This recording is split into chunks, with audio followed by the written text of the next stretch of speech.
15वीं ईस्वी में किया था। कब किया था? 15वीं ईस्वी में किया था। यानी कुषाण वंश की स्थापना कुजूल कर्टिसस ने 15 ईस्वी में किया था। कब किया था? 15 ईस्वी में।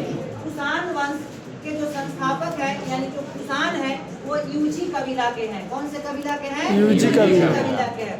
कुषाण वंश में एक शासक हुए जिनका नाम हुआ कनिष्क। क्या नाम हुआ? कनिष्क। कनिष्क कुषाण वंश के सबसे महान शासक हुए। क्या हुए?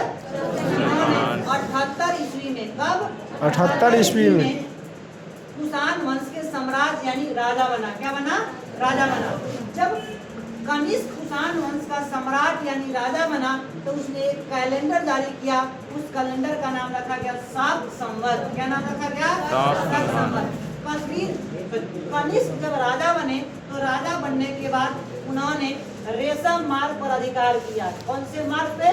रेशम मार्ग। रेशम मार्ग जो चाइना से होकर के मध्य एशिया तक व्यापार का एक मार्ग था। चीन से होकर के मध्य एशिया तक एक रास्ता था जिससे रेशम का व्यापार होता था। किससे व्यापार होता था? रेशम का।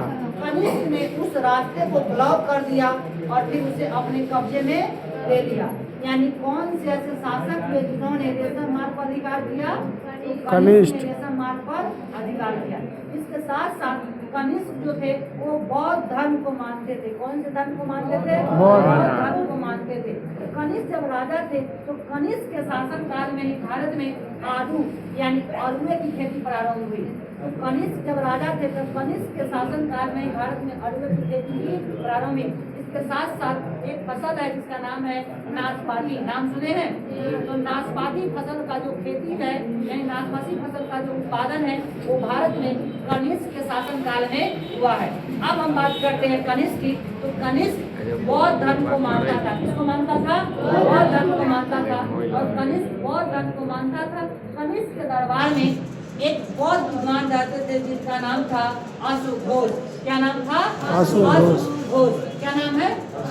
अश्वघोष। अश्वघोष ने एक किताब लिखा है बुद्ध चरित्र। क्या नाम? क्या लिखा है? बुद्ध चरित्र। अश्वघोष ने एक किताब लिखा जिसका नाम है बुद्ध चरित्र। बुद्ध चरित्र जो किताब है वो बुद्ध चरित्र जो किताब है वो महात्मा बुद्ध की जीवनी बताता है। क्या बताता है? महात्मा बुद्ध की जीवनी बताता है। तो बुद्ध चरित्र से किसकी जीवनी की जानकारी मिलती है? महात्मा बुद्ध की। अब कुषाण बौद्ध धर्म को मानता था।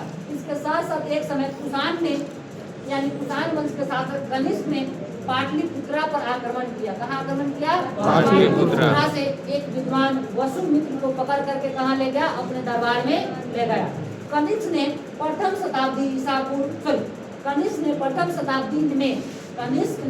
शताब्दी में बौद्ध धर्म का यानी बौद्ध का चौथा सम्मेलन करवाया। कौन सा सम्मेलन करवाया? चौथा। और वो करवाया था कश्मीर के कुंडल वन में। कहाँ करवाया था? कश्मीर के कुंडल वन में। जब चौथी बौद्ध संगीति का आयोजन कनिष्क ने कश्मीर के कुंडल वन में करवाया तो बौद्ध सम्मेलन का जो अध्यक्ष बनाया गया वो अश्वघोष को बनाया गया। किसको बनाया गया? अश्वघोष को बनाया गया। तथा उसके उपाध्यक्ष जो बनाए गए वो किसको बनाए गए? वसुमित्र को बनाया गया। किसको बनाया गया? वसुमित्र को। तो ये थी कनिष्क की प्रमुख उपलब्धियां। ये क्या थी? कनिष्क की प्रमुख उपलब्धियां। तो कनिष्क के बारे में आप लोग जान गए। ट्वेल्थ तक कनिष्क में यही सवाल आते हैं, यहीं तक के। इससे ज्यादा डीप में ट्वेल्थ में कनिष्क के संबंधी सवाल नहीं आते हैं। ठीक, अगला टॉपिक होगा हमारा क्या? सातवाहन होगा। अगला क्या होगा? सातवाहन टॉपिक होगा।